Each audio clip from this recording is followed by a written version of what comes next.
So a historical critical reading is aiming to uncover in some fashion what is the history behind the text? What are the real events behind the text, if any? What's the authorship? What's the dating? What's the provenance? Where was this written, etc.?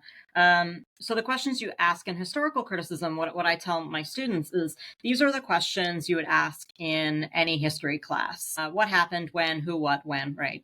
Literary critical readings are different, and they ask about how the text functions as a text. What's the plot here? I want to see how the text works as a text and how we can read it, even if those readings are not the ones that would have been intended by an original author or the ones received by an original audience. I want to play with the text as we have it to see what we can do with it. So in a way, it's okay for a reader, interpreter, however you want to characterize that, to be a little bit offset from the author. Is that what you're saying? Yes, that's what I'm saying. So I think that we can, when we consider meaning and how meaning is transmitted and how meaning is received, right?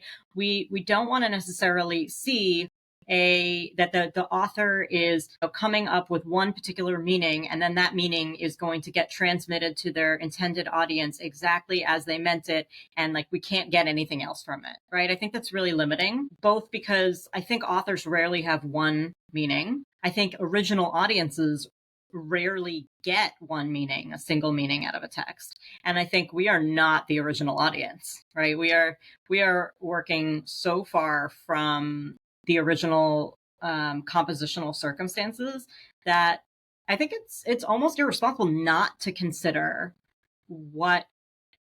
how we can read it today, right? Because especially because the Bible is one of these texts that people do want to read in our own time, in their own time. And so what can we do with it, right? It's still a live text. It's still a text that people are reading with all sorts of aims and goals and interests. And so it is important to look at what we can derive from it now.